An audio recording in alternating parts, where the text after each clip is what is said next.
Attitude is everything. एक ऐसा राज जो आपकी किस्मत को सच में बदल सकता है, ये मेरा आपसे वादा रहा। सोचिए, दो लोग एक ही मुसीबत से गुजर रहे हैं, एक टूट जाता है, दूसरा उससे और ज़्यादा मजबूत बनकर बाहर आता है। फ़र्क क्या था? एटीट्यूड का। अब सोचिए, अगर आपके अंदर वो अनस्टॉपेबल एटीट्यूड आ जाए जो हर हार को जीत में बदल दे, तो क्या होगा? आपकी लाइफ बदल जाएगी और आप जिंदगी में सफल बनते जाओगे। जेफ केलर की एटीट्यूड इज एवरीथिंग कोई आम किताब नहीं है, बल्कि एक गेम चेंजर है। और मेरा वादा रहा, आपने आज तक ऐसी किताब पहले कभी नहीं पढ़ी होगी और ये आपकी बेस्ट किताब बन जाएगी। इसमें छुपे सीक्रेट्स अगर आपने जान लिए तो आपकी लाइफ कभी पहले जैसी नहीं रहेगी, बेहतर बनती जाएगी। तो इस वीडियो को आखिर तक देखिए, क्योंकि आज आप अपनी किस्मत खुद लिखना सीखने वाले हैं। आपने YouTube पर बहुत सारी बुक समरी सुनी होंगी, लेकिन सच बताना, क्या उनका असर कभी आपके दिमाग पर ज़्यादा देर तक रहता है? बिल्कुल नहीं, क्योंकि वो सिर्फ AI वॉइस होती है। एक स्क्रिप्ट उठाई, AI से बुलवा दी और बस आपके सामने पेश कर दी। लेकिन यहाँ ऐसा नहीं होता। आप जो भी सुन रहे हैं, ये एक रियल इंसान की मेहनत और डेडिकेशन का रिजल्ट है। मैं हर बुक समरी को 6 से 7 बार खुद सुनता हूँ, पढ़ता हूँ और फील करता हूँ, तब जाके आपके सामने लाता हूँ। 2 बार किताब पढ़ता हूँ, तीसरी बार में इसको रिकॉर्ड करता हूँ, फिर एडिटिंग के टाइम 2 से 3 बार फिर से सुनता हूँ और फिर सबटाइटल्स तक केयरफुली चेक करता हूँ, ताकि आपको एकदम बेस्ट एक्सपीरियंस मिल सके। और एक और पावरफुल बात सुनो, अगर हम कोई बात सिर्फ सुनते हैं तो वो एक बार दिमाग में आती है, लेकिन अगर हम उसी बात को सुनने के साथ साथ पढ़ते भी हैं तो वो हमारे दिमाग पर डबल इम्पैक्ट डालती है। इसीलिए मेरे एक एक शब्द को ध्यान से सुनना और साथ में सबटाइटल्स पढ़ते रहना, क्योंकि जो लोग इस वीडियो को पूरा देख लेंगे उनका सोचने का तरीका हमेशा के लिए बदलने वाला है। तो अब सिर्फ सुनना नहीं है, समझना है, फील करना है और अपनी लाइफ में अप्लाई भी करना है। तो चलिए शुरू करते हैं चैप्टर नंबर 1 के साथ। चैप्टर 1, मन में सफलता की शुरुआत। विलियम जेम्स का कहना है कि इंसान अपने मेंटल एटीट्यूड में बदलाव करके अपनी ज़िंदगी बदल सकता है। यह सच है। बुक के लेखक जेफ केलर एक पेशेवर वकील थे, लेकिन बाद में उन्होंने मोटिवेशनल स्पीकर बनने का निर्णय लिया। वह समय उनकी ज़िंदगी का सबसे कठिन समय था, लेकिन सबसे ज़्यादा उन्होंने अपने इसी समय में सीखा। उनका कहना है कि जब आप जीवन में स्टैंड लेते हो तो आपको बहुत सारी मुसीबतों से डील करना पड़ता है। आपको ये फेस करना पड़ता है कि लोग आपके निर्णय को अप्रूव नहीं करेंगे, लेकिन आपको ज़िंदगी में लेट गो करना सीखना पड़ेगा, क्योंकि कभी कभी ज़िंदगी में लंबे छलांग लगाने के लिए पहले 2 कदम पीछे आना पड़ता है। जेफ 10 साल लॉ प्रैक्टिस करके एक बड़े वकील बने और बाद में मोटिवेशनल स्पीकर बनने के लिए उन्हें अपना पहले से ही सेट करियर, इनकम सब पीछे छोड़ना पड़ा। और ये उनके लिए आसान फैसला तो नहीं होगा, लेकिन उन्होंने हमेशा जैक्सन ब्राउन जूनियर की बोली हुई बातों को फॉलो किया। और वो क्या थी? कभी भी अपने बदलने की शक्ति को कम मत समझो। सकारात्मक एटीट्यूड इंसान के बेहतर कल का पासपोर्ट होता है। तो आप भी इस बात को हमेशा याद रखना, कभी भी चेंज से घबराना मत। जो आपका दिल कहे आप उसी रास्ते पर आगे बढ़ते रहना। हमारा एटीट्यूड उस खिड़की की तरह है जिससे हम सारी दुनिया देखते हैं, इसलिए हमें इस खिड़की को हमेशा साफ रखने की ज़रूरत होती है। विलियम यहाँ पर 2 लोगों का उदाहरण शेयर करते हैं, ध्यान से सुनना। सारा और सैम अपने लंच टाइम में दोनों लंच ब्रेक में एक ही समय पर एक ही कॉफ़ी शॉप में लंच करने आते थे। दोनों को अपना अपना भोजन एक ही समय पर मिलता है, दोनों को अच्छे से खाना परोसा भी जाता है, लेकिन अभी भी दोनों बहुत अलग हैं। सारा कॉफ़ी शॉप में स्माइल करते हुए आती है, उसका एटीट्यूड या उसकी बॉडी लैंग्वेज बहुत पॉजिटिव होती है। सारा ने बहुत अच्छे से लंच किया, वेटरेस से अच्छे से बात की और वापस अपने काम पर खुशी से लौट गई। दूसरे हाथ पर सैम ने कॉफ़ी शॉप में गुस्से में एंटर किया, उसकी बॉडी लैंग्वेज, पोस्चर और उसका एटीट्यूड बहुत ही नेगेटिव था। जब वेटरेस ने उसका ऑर्डर समय से नहीं लिया तो वेटरेस पर वो चिल्लाने लग गया। खाना समय से सर्व ना किए जाने पर वो जल्ला गया। उसने खाने की या बिल समय से ना मिलने की शिकायत की। सारा या सैम के एक एक कॉफ़ी शॉप में बहुत अलग अलग अनुभव रहे। दोनों को वही सम्मान मिला, लेकिन सारा दुनिया को सकारात्मक एटीट्यूड से देखती है, बट सैम दुनिया को नकारात्मक एटीट्यूड से देखता है। सकारात्मक और नकारात्मक दृष्टिकोण के बीच आपको कुछ अंतर बताते हैं, ध्यान से सुनना। सकारात्मक की सोच होती है कि मैं ये कर सकता हूँ। नकारात्मक हमेशा समस्याओं के बारे में ही सोचता रहता है। पॉजिटिव हमेशा सॉल्यूशन के बारे में सोचते हैं और नेगेटिव दूसरों में कमियां निकालते रहते हैं, जबकि पॉजिटिव दूसरों में अच्छाइयाँ ढूंढते हैं। नेगेटिव्स बस उसके बारे में सोचते हैं जो उनके पास नहीं है, लेकिन सकारात्मक लोग अपनी ब्लेसिंग्स के बारे में सोचते हैं और भगवान को उनका धन्यवाद भी करते हैं। नकारात्मक लोग सीमाएं देखते हैं, लेकिन सकारात्मक संभावनाएं, पॉसिबिलिटीज देखते हैं। हमारा एटीट्यूड ही हमारे दुनिया को देखने की खिड़की है, क्योंकि हम सब ने जिंदगी की शुरुआत एक अच्छे एटीट्यूड और साफ मानसिक खिड़की से की थी। बचपन में बच्चे हमेशा मुस्कुराते या खुश रहते हैं, उनको नई चीज़ एक्सप्लोर करना अच्छा लगता है। जब एक बच्चा चलते चलते गिर जाता है तब वो हंसता है, उठता है और एक बार फिर चलने की कोशिश करता है। वो ऐसा हफ्तों या महीनों तक करता रहता है जब तक वो ठीक से चलना ना सीख जाए। उसकी मानसिक खिड़की साफ होती है, जहां उसे लगता है कि वो कुछ भी कर सकता है। लेकिन जब जिंदगी मानसिक खिड़की को गंदा करना शुरू करती है, तब हमारी खिड़की माता पिता या शिक्षकों की आलोचना, अस्वीकृति, निराशा या संदेह के कचरे से बहुत गंदी हो जाती है। हम अपनी इस मानसिक खिड़की को साफ करना सीख सकते हैं। हमें बस अपना एटीट्यूड को ठीक करने की ज़रूरत है, ताकि हम दुनिया को अच्छे से या साफ ढंग से देख सकें। जब हम अपनी मानसिक खिड़की को साफ करते हैं तो हमें एक नई दुनिया नज़र आने लगती है और सारी निराशा या अवसाद खत्म हो जाती है। हम और ज़्यादा कॉन्फिडेंट फील करने लगते हैं। अपनी खुद की मानसिक खिड़की साफ करना हमारा काम है, किसी और का नहीं। लोग हमें इसमें प्रोत्साहित कर सकते हैं, लेकिन ये तो हमको ही करना पड़ेगा। हमारे पास हमेशा एक ऑप्शन होती है। हम अपनी मानसिक खिड़की को गंदा रखकर दुनिया को भी उसी नज़र से देख सकते हैं, या तो हम इसे साफ करके बेटर, चमकदार या सनियर जीवन को देख सकते हैं, बेहतर और खुशहाल जिंदगी को देख सकते हैं। ये हमारे एटीट्यूड पर ही निर्भर करता है। यही बात मैंने खुद भी इस किताब से सीखी है, तो आप भी ये बात सीख लीजिए कि हर हालत में आपको अपने एटीट्यूड को हमेशा पॉजिटिव ही रखना है। आगे सुनिए। ह्यूज डाउन्स का कहना है, एक खुश इंसान वो इंसान नहीं है जो अपने हालात से खुश बना है, बल्कि वो है जो अपने कुछ एटीट्यूड से ऐसा इंसान बना है। अपनी क्षमता को बढ़ाने या अपने लक्ष्यों को हासिल करने के लिए हम कुछ समय कुछ आधारित सिद्धांत, प्रिंसिपल्स अपने जीवन में लागू कर सकते हैं और अपने जीवन को ब्यूटीफुल बना सकते हैं। इन सिद्धांतों को लागू करके लाखों लोगों की मदद हुई है अतिरिक्त सामान्य परिणाम पाने में, लेकिन सकारात्मक दृष्टिकोण के बिना कोई भी सिद्धांत काम नहीं करता। इसीलिए पॉजिटिव एटीट्यूड बहुत ज़्यादा जरूरी है जिंदगी में आगे बढ़ने के लिए। अर्ल नाइटिंगेल, जो एक बहुत बड़े सफल लेखक, राइटर, प्रसारक और स्पीकर है, उन्होंने सफलता को 6 शब्दों में समझाया है। ध्यान से ये 6 शब्द सुन लीजिए। जब मैंने भी सुने थे तो ये मुझे बहुत अच्छे लगे थे। ध्यान से सुनिए। हम वही बनते हैं जो हम सोचते हैं, मतलब हम जो सोचते हैं वही हम बनते हैं। ये कुछ ऐसे काम करता है। अगर हम लगातार एक ही लक्ष्य के बारे में सोच रहे हैं, तब हम उस लक्ष्य को हासिल करने के लिए एक्शन भी कर सकते हैं। उदाहरण के लिए, फ्रेड को लगता है कि वो साल के $30,000 कमा सकता है। मानव चुंबक, ह्यूमन मैग्नेट की तरह फ्रेड ऐसे काम आकर्षित करेगा जो इस लक्ष्य की दिशा में आगे बढ़ेगा। फ्रेड अपने $30,000 साल के लक्ष्य को हासिल कर भी लेगा। अगर फ्रेड ये सोचने लगे कि मेरी ज़रूरतें ज़्यादा हैं, या मुझे ज़्यादा पैसे की ज़रूरत है, या मुझे $50,000 साल का चाहिए होगा, अगर फ्रेड सिर्फ $50,000 साल का कमाना चाहे लेकिन उसमें विश्वास ना करे कि वो इतना पैसा कमाने की क्षमता रखता है, तो इस मामले में फ्रेड अपने $50,000 साल के लक्ष्य तक नहीं पहुंच पाएगा। लेकिन अगर वो लगातार यही सोचे और ये माने और ये मानता रहे काम करने की और कमाने की क्षमता रखता है, तो वो अपने इस लक्ष्य को भी हासिल कर लेगा। हम जो सोचते हैं वो ही हम बनते हैं। इसे लॉ ऑफ डोमिनेंट का नाम दिया गया है। यहाँ पर जरूरी शब्द है डोमिनेंट। अगर हम 10 सेकंड सकारात्मक रहें और बाकी का सारा समय नकारात्मक रहे, तो हम सकारात्मक परिणाम की उम्मीद नहीं कर सकते। जैसे थोड़ी सी डाइटिंग या कुछ हफ्ते थोड़ी सी एक्सरसाइज हमें शारीरिक रूप से फिट नहीं रख सकती, वैसे ही थोड़ी सी सकारात्मक सोच हमको सकारात्मक परिणाम नहीं दे सकती। सिर्फ थोड़ा करने से काम नहीं होता। हमको अपनी मानसिक गतिविधि को पूर्ण नियंत्रण में लाना होगा और हर दिन सकारात्मक रहना होगा, जब तक ये हमारी आदत ना बन जाए।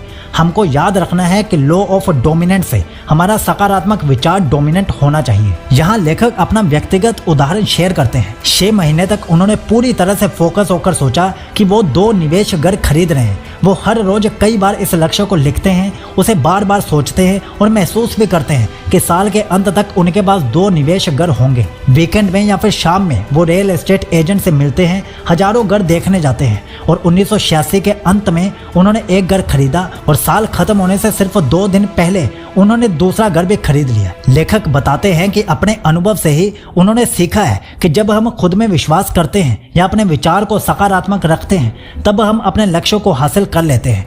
अगर हमारे विचार बदले नहीं होंगे तो हमारे परिणाम भी कभी नहीं बदल सकते। अपनी सोच बदलो। ये एक रोमांचक एक्साइटिंग खबर है। हम अपनी सोच को अच्छे परिणाम के लिए बदल सकते हैं। ज़्यादातर हम जो बोलते हैं वो बहुत नकारात्मक और क्रिटिकल होता है। हमारी सोच होती है ये मैं नहीं कर सकता या मैं हमेशा चीज़ें गलत करता हूँ। ये विचार हमारे खिलाफ काम करते हैं। इसके बदले हमें खुद को बोलना चाहिए मैं ये कर सकता हूँ और मैं अपने लक्ष्यों को हासिल करूँगा ही करूँगा।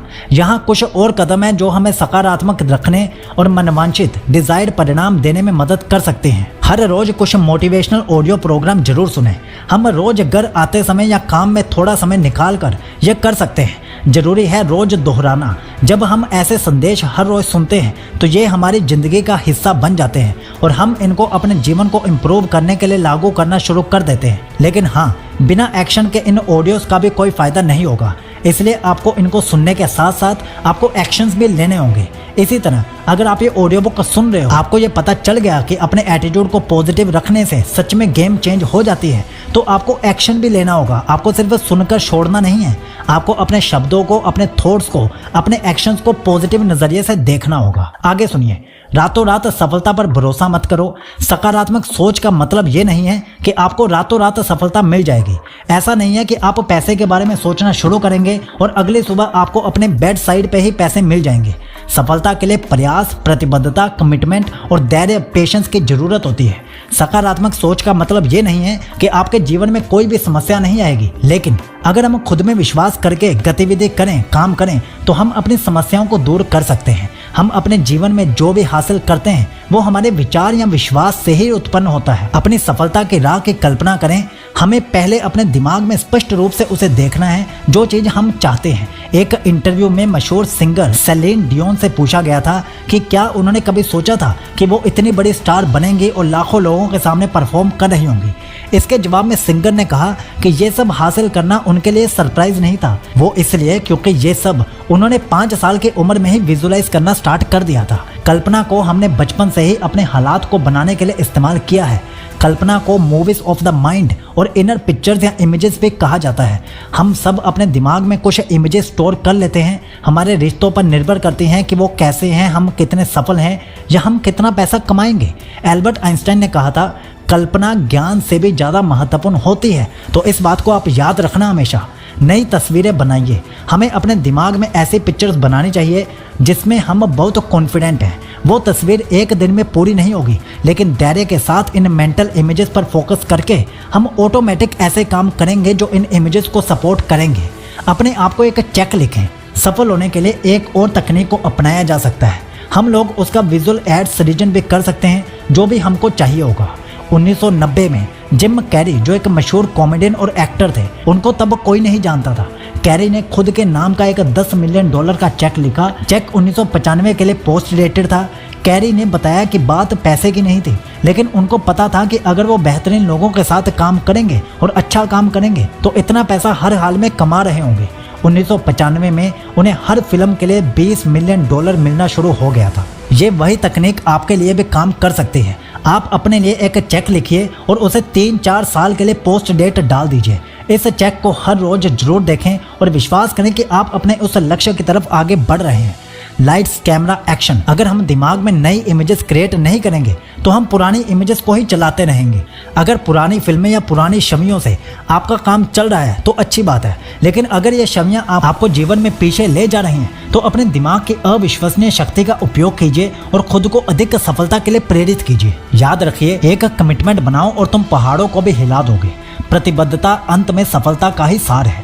लेखक के अनुसार जो भी आपको चाहिए उसे पाने का मंत्र है। जो भी सफल होने के लिए चाहिए उसे करने की इच्छा। जो भी चाहिए से ये मतलब नहीं है कि आप अवैध या अनैतिक काम या दूसरों को नुकसान पहुंचा सकते हैं। इच्छा का मतलब है मानसिक एटीट्यूड।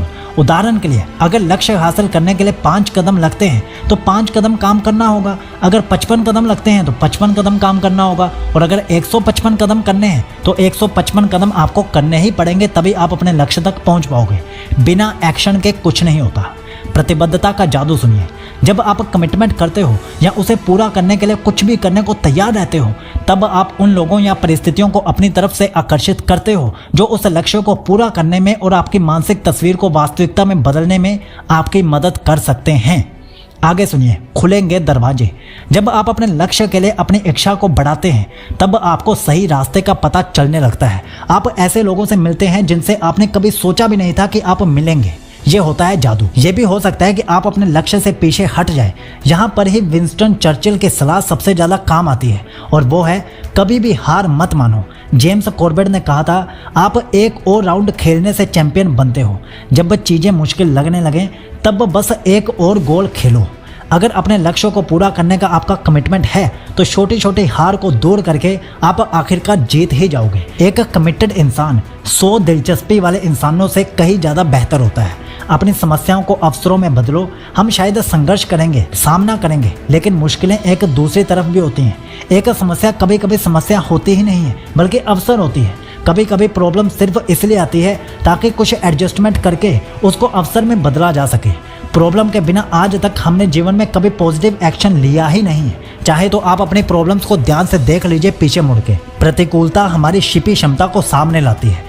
किसी बहुत कठिन परिस्थिति से बाहर आने के बाद हम लोग भावनात्मक रूप से मजबूत हो जाते हैं। जीवन आपको टेस्ट करती है और आप उसमें पास हो जाते हो या अगले चैलेंज के लिए आप पहले से तैयार रहते हो। समस्याएं या कठिनाइयां हमारे अंदर बेस्ट लेकर आती हैं। हम ऐसी योग्यताओं की खोज करते हैं जो हमें कभी पता भी नहीं था कि हमारे अंदर ऐसी योग्यताएं हैं। प्रतिकूलता हमें बदलाव करने और कार्रवाई करने के लिए प्रोत्साहित, इंस्पायर करती है। बहुत से लोग बस इसमें ही अटके रहते हैं कि उनकी ज़िंदगी कितनी उबाऊ, बोरिंग और दर्दनाक है। प्रॉब्लम्स कभी कभी सिर्फ आती हैं क्योंकि जीवन का एक तरीका है आपको ये बताने का कि आपको अपने जीवन में सही एक्शन लेने की ज़रूरत है और कुछ बदलने की ज़रूरत है। It's as simple as that. प्रतिकूलता हमें जरूरी सबक सिखाती है। समस्या आपको कीमती सबक भी सिखाती है ताकि आप वही गलती भविष्य में ना दोहराकर जल्दी सफल बन पाओ। प्रतिकूलता ने खोली नई राह। जब आपका ब्रेकअप हो जाता है तब आप बेहतर रिलेशनशिप ढूंढते हो। आपकी जॉब जब चली जाती है तो आपको बेहतर जॉब मिल जाती है। ये एक छुपी हुई अवसर होती है जो आपको बताती है कि आपके जीवन में एक दरवाजा बंद हो गया है लेकिन एक बेहतर दरवाजा हमेशा आपका इंतजार कर रहा होता है। प्रतिकूलता आत्मविश्वास और आत्मसम्मान का निर्माण करती है। जब आप अपना पूरा जोर लगाओगे और हिम्मत रखकर समस्याओं को फेस करोगे तब आप अपने अंदर और ज्यादा आत्मविश्वास महसूस करते हो। आप में और अद्भुत सकारात्मक दृष्टिकोण आ जाता है जिससे आप सही एक्शंस उपयोग कर सकते हो। अब जो चैप्टर आ रहा है ना, इसमें शब्दों पर बहुत ज़्यादा फोकस किया जाएगा, तो आप अब मेरी बातों को ध्यान से सुनना और मेरे एक एक शब्द पर ध्यान देना। तो चैप्टर का नाम है अपने शब्दों को देखें। आपके शब्द, वो शब्द जो आप लगातार चुनते हो बोलने के लिए, वो आपकी नियति तय करते हैं। हमारे शब्दों में जादू होता है, वो हमें उज्जवल भविष्य दे सकते हैं। हमारे शब्द हमारा विश्वास बनाए रखने में हमारी मदद करते हैं और हमारे विश्वास ही वास्तविकता बनते हैं। अब सुनिए, ध्यान से सुनना। ये एक प्रोसेस होता है। विचार शब्द बनते हैं, शब्द विश्वास बनते हैं, विश्वास कार्य बनते हैं और कार्य ही अंत में परिणाम बनते हैं। इसलिए जो कहानी विचारों और शब्दों से शुरू होती है वो अंत होती है परिणाम पर जाकर। इसलिए अपने विचारों और अपने शब्दों को लेकर कॉन्शियस हो जाओ। सोचो और देखो कि आप किस तरह के विचारों का और किस तरह के शब्दों का उपयोग कर रहे हो। अगर वो नेगेटिव हैं तो आपको उन्हें बदलने की जरूरत है। लेखक भी इस पर जोर देते हैं, आप अभी आगे सुनेंगे। जैसे उदाहरण के लिए, टॉम को लगता है कि सेल्स में वो अच्छा नहीं है। वो हर रोज हजारों लाखों बार वही सोचता है। उसके बाद टॉम ऐसे शब्दों का प्रयोग करना शुरू कर देता है जो इस विचार को समर्थन करता है। वो हर रोज खुद को या अपने दोस्तों को बार बार वही चीज दोहराता है और ऐसे उसका विश्वास मजबूत हो जाता है। धीरे धीरे टॉम का ये विश्वास मजबूत हो जाता है कि वो सेल्स में कभी सफल नहीं हो सकता और वो ज़्यादा पैसा नहीं कमा सकता। क्योंकि टॉम अपनी सेल्स एबिलिटी में विश्वास नहीं करता तो वो उसके लिए बहुत थोड़ा एक्शन करता है और जो प्रोडक्टिव भी नहीं होता ऐसे एक्शन लेता है। इसीलिए उत्पादक क्रिया ना होने से खराब परिणाम आते हैं। मैनकाइंड में शब्द सबसे जरूरी चीज है। हम हर रोज नेगेटिव बोलकर पॉजिटिव पाने की उम्मीद नहीं कर सकते। बताना है या नहीं बताना, हम में से बहुत लोग बस इसमें फंसे रहते हैं कि सकारात्मक खुद को बोलना है या लोगों से सकारात्मक बात करनी है। इसका जवाब यह है कि इसका कोई हार्ड एंड फास्ट रूल नहीं है। हमें वो करना चाहिए जो हमारे लिए बेस्ट हो। सबसे पहले तो खुद को पॉजिटिव बोलिए। बार बार खुद को सकारात्मक बोलने से वो हमारे जीवन का हिस्सा बन जाता है। अपने लक्ष्य दूसरों को बताएं या ना बताएं, ये एक मुश्किल सवाल है। अब थोड़ा ध्यान देकर सुनना। ये जो अभी बातें मैं बोलने वाला हूँ ये आपकी ज़िंदगी में आपको लाइफ टाइम काम आती रहेंगी। तो ध्यान से सुनिए। अपने लक्ष्य नेगेटिव लोगों से कभी भी चर्चा ना करें। वो लोग बस आपसे बहस करेंगे या आपको बताएंगे कि आप कैसे फेल हो जाओगे। उनके खुद के कोई सपने या लक्ष्य नहीं होते, इसीलिए वो किसी और को भी सफल नहीं देखना चाहते। हमें अपने लक्ष्य ऐसे इंसान से शेयर करने चाहिए जो बेहद सकारात्मक हो और हमारे प्रयास में पूरी तरह से समर्थन करता हो, जो आपके लक्ष्य से खुश हो या उसे हासिल करने में आपकी मदद करे। सबसे जरूरी बात यह है कि जो उस सब्जेक्ट में क्वालिफाइड हो, इंटेलिजेंट ऑप्शन दे सके। लक्ष्य हमेशा ऐसे इंसान से ही चर्चा करनी चाहिए। यहाँ मैं आपको पर्सनल लेवल पे कुछ बातें बताता हूँ, ध्यान से सुन लेना। अगर आपको एक डॉक्टर बनना है तो आप किसी चार्टेड अकाउंटेंट के पास जाके डॉक्टर की गाइडेंस मत लीजिए। सिमिलरली, अगर आपको एक डॉक्टर बनना है तो आप किसी वकील के पास जाके ये मत पूछिए कि डॉक्टर कैसे बनते हैं। सीधा और स्पष्ट बात है, आपको अगर डॉक्टर बनना है तो किसी डॉक्टर से गाइडेंस लीजिए। अगर आपको वकील बनना है तो किसी वकील से गाइडेंस लीजिए। आपको जो भी काम करना है उस फील्ड के स्पेशलिस्ट इंसान के पास जाके उसके गाइडेंस लीजिए, किसी और के पास से नहीं। ऑथर भी इस पर सेम चीज कहते हैं। अगर आप अपना बिजनेस शुरू करना चाहते हो तो किसी ऐसे इंसान से चर्चा करने का कोई मतलब नहीं है जिसने कभी बिजनेस किया ही नहीं है। ऐसे लोग हमेशा आपको लंबी लिस्ट देंगे बिजनेस ना करने की। उन्होंने खुद सारी जिंदगी किसी और के लिए काम किया होता है। उनसे बात करके आप अपने ऊपर संदेह करने लगेंगे और आपको ऐसी मदद की कोई जरूरत नहीं है। शब्द और भावनाएं, हमको ऐसे शब्दों का प्रयोग करना चाहिए जो हमारे लक्ष्यों की तरफ इशारा करें। एंथनी रॉबिन्स ने अपनी best selling book awaken the giant with in, आपने ये बुक सुनी होगी, उसमें एक पूरे चैप्टर में इसको हाईलाइट किया है कि कैसे हमारे शब्द हमारे इमोशंस या विश्वास को प्रभावित करते हैं। मैं आपको रिकमेंड करता हूं कि अगर आपने ये बुक नहीं पढ़ी तो आप इस बुक को भी जरूर पढ़ लेना। नाम है awaken the giant with in. आगे सुनिए। हम अपने जीवन के 4 फैक्टर जो हैं रिश्ते, फाइनेंसेस, करियर और स्वास्थ्य, इनमें कुछ वाक्यांशों का उपयोग करते आए हैं, उनको जांच करते हैं। रिश्ते में हमेशा ये बार बार बोलना बंद करें कि लोग मेरा फ़ायदा उठाते हैं, क्योंकि अगर हम इन शब्दों का इस्तेमाल करेंगे तो हम ऐसे लोगों को और ज़्यादा आकर्षित कर रहे होंगे अपने जीवन में जो सच में हमारा फ़ायदा उठाएंगे या हमको निराश करेंगे। फाइनेंस सेक्टर में बार बार ये ना बोलें कि मेरे ऊपर बहुत कर्ज है। जो लोग आज बहुत अमीर हैं वो गरीबी के बारे में रो रो कर अमीर नहीं बने, और जो लोग पैसे को लेकर बहुत ज़्यादा रोते हैं वो आमतौर पर गरीब ही रहते हैं। करियर में बार बार ये ना बोले कि मुझे नहीं पता कि मैं कहाँ जा रहा हूँ या मेरा क्या होगा फ्यूचर में। आपके शब्द दिखाते हैं कि आपके पास दृष्टि या दिशा नहीं है। हेल्थ सेक्टर में हमारी बॉडी उस पर रिएक्ट करती है जो आप बोलते हो या सुनते हो। तो बार बार अपनी हेल्थ इशू के बारे में बात करके आप वास्तव में अपना शरीर में दर्द और बीमारी को प्रकट ना करें। क्या होगा अगर मुझे बहुत अच्छा नहीं लगता? कभी कभी लोग कहते हैं कि अगर मैं सच में बहुत अच्छा महसूस ना करूं तब मैं अपने दोस्तों को, कलीग्स को ये झूठ नहीं बोल सकता कि सब अच्छा है, जबकि सच में ऐसा नहीं है।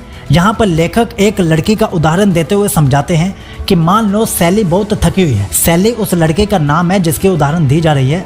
कोई अगर उससे पूछता है कि वो कैसी है तो वो जवाब देती है कि वो बहुत थकी हुई है। तो वो खुद को याद दिला रही है कि वो थकी हुई है, तो उसके बाद वो और ज़्यादा थकी हुई महसूस करेगी और उसका पूरा दिन अनप्रोडक्टिव बन जाएगा। मान लो वो पूरी तरह थक के घर आती है और उसे पता चलता है कि वो $10 मिलियन जीत गई है, तो अपने परिवार या दोस्तों को ये बताने के लिए भागेगी और पूरी रात जागेगी ये सेलिब्रेट करने के लिए। लेकिन कुछ मिनट पहले तक वो बहुत थकी हुई थी। अब उसे क्या हुआ? उसके पास एक विकल्प था, या तो वो अपने थकान पर फोकस कर सकती थी या फिर वो अपनी आशीर्वाद को एंजॉय करके ऊर्जावान रह सकती थी। हम जब खुद को बोलते हैं कि हम थके हुए हैं तो हम थके हुए महसूस करते हैं, और जब हम खुद को बहुत अच्छा बोलते हैं तो हम ऊर्जावान महसूस करने लगते हैं। It's as simple as that. शिकायत करना बंद करो। लेडी हॉलैंड का कहना है कि समस्याएं बच्चों की तरह होती हैं जो पालने से बढ़ती जाती हैं। हम अच्छा, अपलिफ्टिंग और ऊर्जावान महसूस नहीं करते जब कोई अपनी समस्याएं या शिकायतों का बोझ हमारे ऊपर डाल देता है। किसी को भी कंप्लेनर के आसपास रहना अच्छा नहीं लगता। परिवार या दोस्तों के साथ अपने अनुभव शेयर करना शिकायत नहीं होती, यहाँ बात अलग हो रही है। लेकिन अगर हमें कोई स्वास्थ्य समस्या है तो लोग हमारे बारे में क्या कर सकते हैं? यहाँ मैं पर्सनली आपको एक सिंपल सी बात समझाता हूँ। अगर आपको फीवर हुआ है और आप 100 लोगों को जाके बोल रहे हो कि आपको फीवर हुआ है, तो वो 100 लोग इसमें क्या करेंगे? आपको सीधा डॉक्टर के पास जाना चाहिए और दवा लेकर अपने फीवर को ठीक करना चाहिए, ना कि 100 लोगों को बताकर उनसे सिंपैथी लेने की आपको कोई जरूरत ही नहीं है। इस पर ऑथर भी कहते हैं हमें डॉक्टर के पास जाना चाहिए, ना कि दोस्त या परिवार के साथ। दर्द या बेचैनी के बारे में बात करके आप और ज्यादा दर्द आकर्षित करते हैं। कुछ लोग तो मौसम के बारे में शिकायत करके अपना समय बर्बाद करते हैं। जिन चीजों पर हमारा नियंत्रण नहीं है या कोई भी चीज जो हमारे जीवन में इम्पैक्ट नहीं नहीं डालती, उनके बारे में बात करना बेकार है। हमारे जीवन में किसी चैलेंज का सोल्यूशन शिकायत नहीं होती। शिकायत हमारे खिलाफ 3 तरह से काम करती है। पहली, किसी को नेगेटिव सुनना पसंद नहीं है, इसलिए लोग हमसे दूर चले जाते हैं। दूसरा, शिकायतें आपके दर्द को और ज़्यादा बढ़ाती हैं। जब आप बार बार बोलोगे, 100 लोगों को जाके बताओगे कि आप दर्द में हो, तो आपका दर्द तो बढ़ता जाएगा। हालांकि उन 100 लोगों को बताने की कोई ज़रूरत ही नहीं थी। आपको डॉक्टर के पास जाना चाहिए था और दवा लेके अपने दर्द को ठीक कर लेना चाहिए था। तीसरा, शिकायत का कोई नतीजा नहीं होता। यही बात ऑथर भी कह रहे हैं कि जब आप ऐसे लोगों को अपनी शिकायत बोल रहे हो जिनका आपकी शिकायत से कोई लेना देना नहीं है, तो उस शिकायत का क्या फ़ायदा होगा। इससे बढ़िया तो ये होता कि आप उस शिकायत के पीछे का रीज़न समझो और उसके सोल्यूशन पर काम करो, उसके सोल्यूशन को ढूंढो और उस शिकायत को दूर करो, ना कि बस शिकायत को लेकर रोते रहो। अब सुनिए इस किताब का लास्ट चैप्टर जो बहुत ही पावरफुल है। हेवन उनकी मदद करता है जो कार्य करते हैं, एक्शन लेते हैं। कुछ भी अपने आप नहीं मिलता।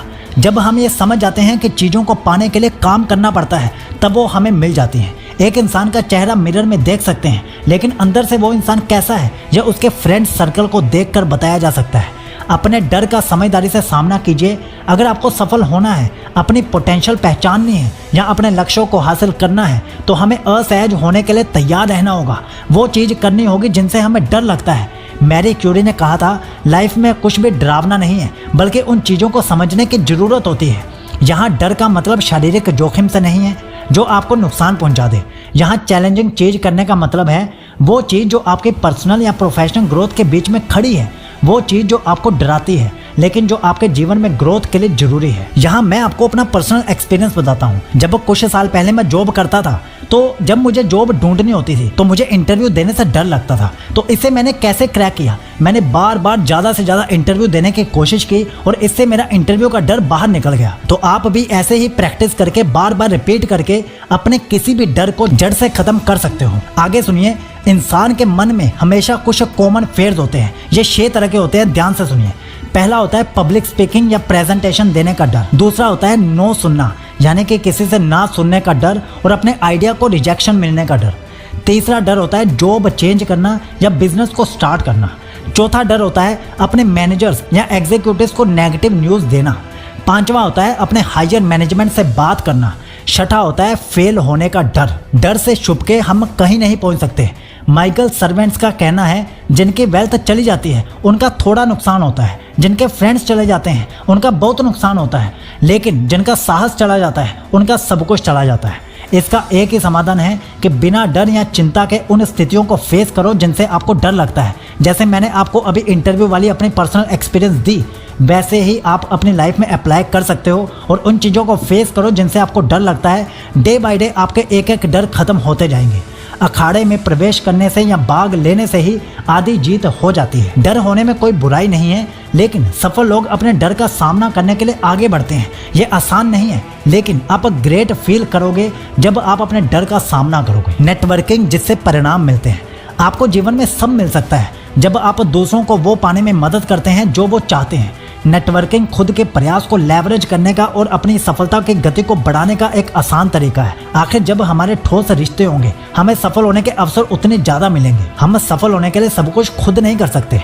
बिजनेस एरिया में नेटवर्किंग बहुत काम आती है, आपकी बहुत मदद करती है। नए क्लाइंट से बिजनेस लीड जनरेट करने में, रोजगार के अवसर बढ़ाने में, क्रिटिकल पोजीशन के लिए सही इंसान ढूंढने में, सही जानकारी या संसाधन ढूंढने में, या फिर प्रॉब्लम सॉल्विंग में। नेटवर्किंग से व्यक्तिगत स्तर पर भी हमारी मदद होती है, जैसे सामाजिक संबंध बढ़ाना, विभिन्न जातीय, सांस्कृतिक या दार्शनिक पृष्ठभूमि के लोगों से मिलना और अपनी आध्यात्मिक विकास में योगदान करना। एटीट्यूड और एक्शन। नेटवर्किंग में एटीट्यूड बहुत मैटर करता है। दूसरों को सर्व करना बहुत महत्वपूर्ण है। लोगों को समय समय पर कॉल करो। अगर ऐसे कॉल से बिजनेस आता है तो अच्छा है, लेकिन अगर नहीं आता तो और भी अच्छा है। आपको बात करने का मौका तो मिला। हर रोज नए लोगों से मिलने के अवसर को ढूंढो। हर इंसान को महत्वपूर्ण समझो, फॉलो अप करो। अगर किसी से कहीं मिले हैं तो बाद में एक शॉर्ट मैसेज जरूर करो। नेटवर्क बिल्ड होने में समय लगता है, लेकिन अभी भी आपको अपनी फील्ड में ग्रेट होना पड़ेगा। लगातार सीखने और सुधार करने से आपको अच्छे परिणाम मिल सकते हैं। तो दोस्तों, ये थी किताब एटीट्यूड इज एवरीथिंग। अगर आपको दिल से हमारी मेहनत पसंद आई हो और सच में आपको कुछ सीखने को मिला हो, तो ही इस वीडियो को लाइक करना और इसे कम से कम किसी 3 इंसानों के साथ शेयर जरूर करना, और साथ ही चैनल को सब्सक्राइब भी जरूर कर लेना। और हमारी आपके लिए एक पर्सनल एडवाइस है, अगर आप इन ऑडियो बुक्स को बार बार सुनोगे तो ये आपके दिमाग में बैठेंगी, आपके शब्द भी उसी लेवल के होंगे और आपकी सोच भी ऊपर उठेगी और आप अपनी ज़िंदगी में अपने लक्ष्यों को जल्दी हासिल कर पाओगे। इसीलिए आप या तो अपनी फेवरेट ऑडियो बुक्स की एक प्लेलिस्ट बना लीजिए, जितने भी ऑडियो बुक्स हमने अपलोड किए हैं आज तक आप उन्हें देखिए, उनमें से जो भी आपके फेवरेट हैं, आपको लगता है जो भी आपको लाइफ में आगे बढ़ने में मदद कर सकती हैं, उनके एक प्लेलिस्ट बना लीजिए और उन्हें बार बार सुबह शाम दोपहर जब आपको टाइम मिले आप उन्हें सुनिए, बैक टू बैक सुनिए। और अगर आप एक सेपरेट प्लेलिस्ट नहीं बनाना चाहते तो हमने एक प्लेलिस्ट बनाई है जिसमें हमने सभी बुक समरीज एक साथ रखी हैं, तो आप उसे सेव कीजिए और सुबह शाम दोपहर जब आपको समय लगे उसे सुनिए, खासकर सुबह उठने के तुरंत बाद और रात को सोने से पहले जरूर सुनिए। ये हमारी आपके लिए आज तक की बेस्ट एडवाइस हो सकती है और ये आपकी ज़िंदगी को एक नया मोड़ दे सकती है। तो ज़िंदगी में आगे बढ़ते रहिए। मेरा नाम शिवम है। तो चलिए अब मिलते हैं एक दिन छोड़कर। परसों हमारी रात को 9 बजे एक नई वीडियो आ जाएगी जिसमें हम एक नई बुक समरी आपके सामने पेश करेंगे। तो चैनल को सब्सक्राइब करके बेल आइकन जरूर दबा लीजिए, जिससे आपको नोटिफिकेशन आ जाएगी और आप इमीडिएटली उस वीडियो को देख पाओगे। और रात को सोने से पहले जब आप ऑडियो बुक सुनोगे तो सारी रात वो ऑडियो बुक आपके दिमाग में घूमती रहेगी, जिससे आपकी लाइफ और ज़्यादा बेहतर होती रहेगी। इसलिए चैनल को सब्सक्राइब जरूर कर लीजिए और बेल आइकन जरूर दबा लीजिए। जय हिंद।